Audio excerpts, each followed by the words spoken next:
Welcome to the world beyond imagination. Don't forget to like and subscribe.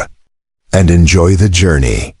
The Cryo-Experiment awakened an ancient, unstoppable force. The alarms were the first thing I felt. A screaming, pulsing red throb behind my eyes, then the cold. A deep, marrow-deep cold that wasn't the absence of heat, but the absence of time. My lungs burned with a first breath that tasted of chemicals and stale metal. I opened my eyes, blurred shapes, harsh light, and voices shouting. Vitals are spiking. Neural activity is off the charts.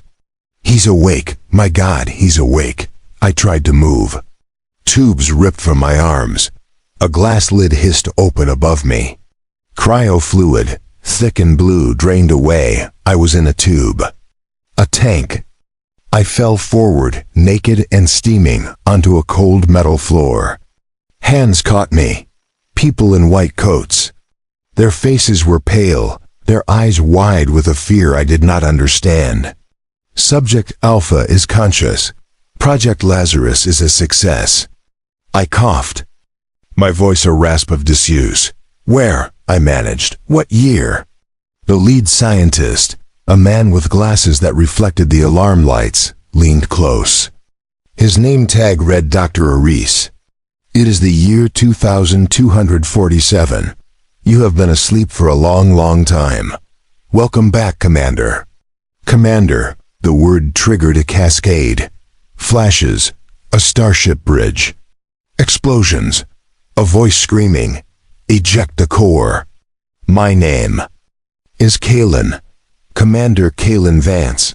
Last memory, the crash of the Odyssey into the frozen moon of Tyrannes. I was supposed to die. You pulled me from the wreckage, I said, my strength returning with every heartbeat. Not just you, Dr. Aris said. Helping me to a chair, your ship's black box told a story of a power source we'd never seen. Biosignatures unlike anything in known space. You didn't crash on Tyrannes, Commander. You were shot down. And you weren't alone. He showed me images, scans of the moon. Deep beneath the ice, a structure, not human, organic and metallic, fused together. And within it, 4 life signs. Frozen like I was, but not in stasis. In a state of pure, preserved malice. You were guarding it, Aris whispered. Your mission logs were corrupted, but the data is clear. You were the Warden and the key. I felt a chill then, deeper than the cryo-sleep. I remembered now. A warning etched into my mind. Do not wake us. Do not seek what we guard. You brought them here, I said, my voice low and dangerous. We had to study them. To understand the power you both possess. The energy. Signatures are identical, he pointed to a monitor. It showed a massive containment chamber below us. Inside, 4 tall, gaunt figures stood motionless behind shimmering energy shields. Their skin was the color of tombstone moss, their eyes black and depthless. The sight of them made my blood scream. The other part of the memory crashed home. They were the Devourers, the Unmakers. And my people, the ancient Velen, had sacrificed everything to trap them in ice and time, using our own bodies as the lock. I was the last Velen, and these humans had picked the lock. You fools, I roared, standing up. The lights in the room flickered. You have doomed your entire species. As if on cue, a deeper, more violent alarm shook the complex. The containment. Chamber monitor flashed red. The energy shields were failing. One by one, they winked out. The eyes of the first devourer snapped open. It turned its head and looked directly at the camera. It smiled. Chaos erupted. Dr. Aris shouted into his comms. Breach in sub-level 7. All security to the chamber. He turned to me, his face a mask of terror. You have to help us.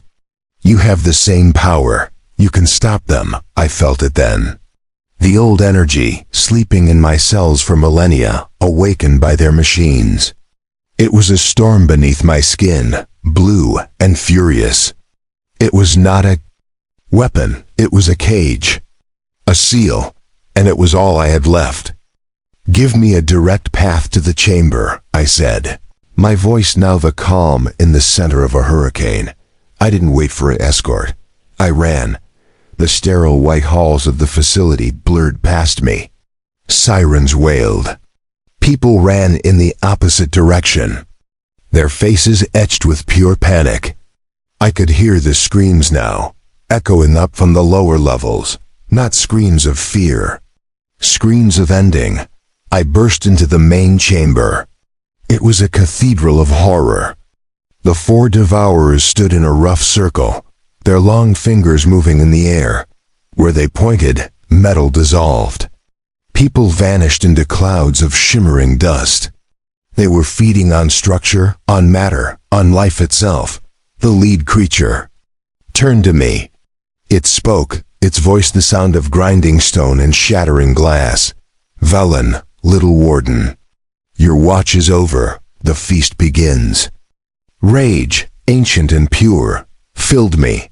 I did not charge. I stood my ground. I closed my eyes and I reached for the storm inside. I called it forth, not as a shield, not as a weapon, as a declaration. Blue lightning erupted from my chest.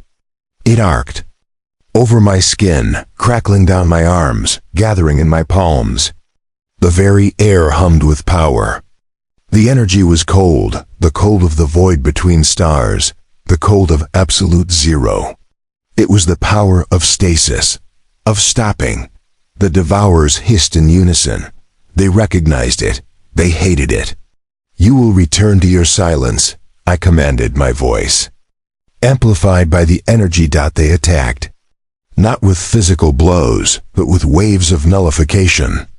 Beams of hungry, dissolving light shot toward me. I crossed my arms, and a wall of crackling blue energy sprang to life.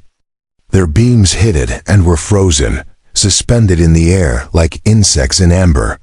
I pushed forward, step by heavy step. Each step left a footprint of frost on the molten floor. I was a bastion, a moving fortress. Their attacks could not touch me, but I could not advance. I was holding them, but I could not cage them. The effort was immense. I felt the ancient cold seeping back into my own bones. I was using my own life force to fuel the seal. One of the devourers broke from the group. It streaked toward a group of cowering scientists huddled by a control panel. It raised a clawed hand to feast. "No!" I roared. The sound was not human. It was the scream of a dying star. I threw out my right hand. A whip of blue lightning snapped across the room. It did not burn. It encased. The creature's arm was sheathed in instant, permanent ice. It shrieked, a sound of pure agony, and recoiled.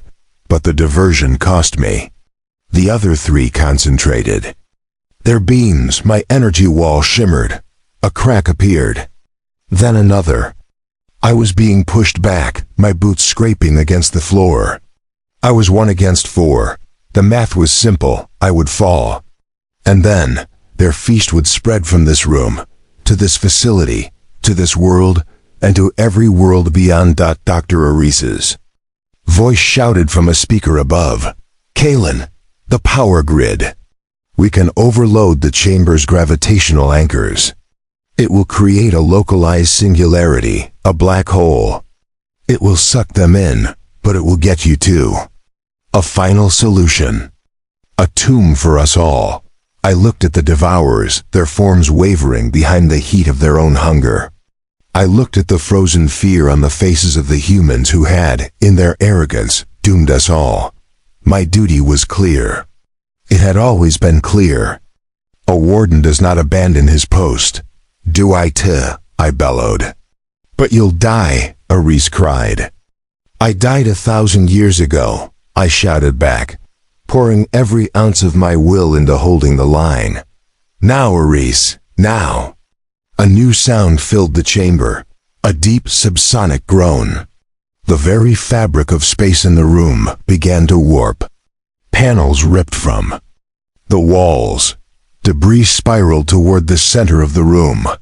The devourers felt the pull.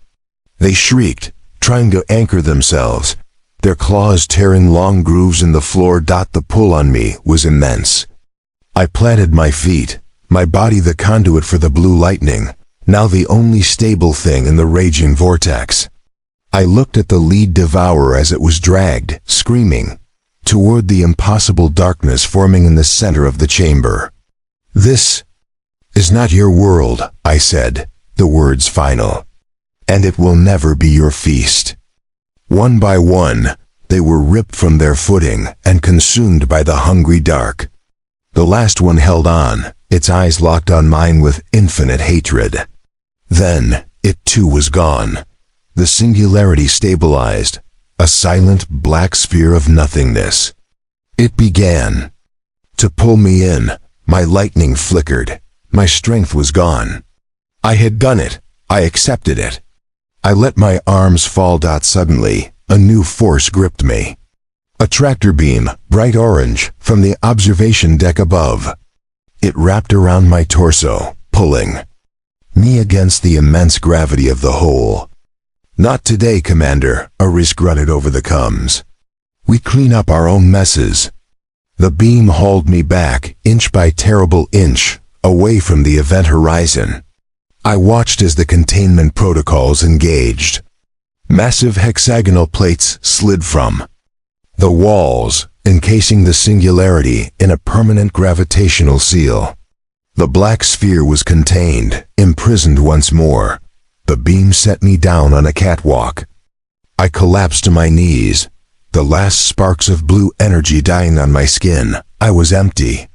I was spent. Dr. Aries and a security team ran to me. He knelt, his face awash with guilt and awe. "We thought you were a specimen, a curiosity. We were wrong. You were the Guardian. What were they?" I lifted my head, my eyes meeting his. The red glow of the emergency lights reflected in them. "They are the end of everything," I whispered, my voice raw. "And your people just put a sign on your door, telling the galaxy you have the key. They are not the only ones. They were just the first." I looked past him, through the viewport, at the sealed chamber that now held a tiny captive star of annihilation. "My watch is not over, Doctor. It has only just begun. And you will help me. Because now they are coming."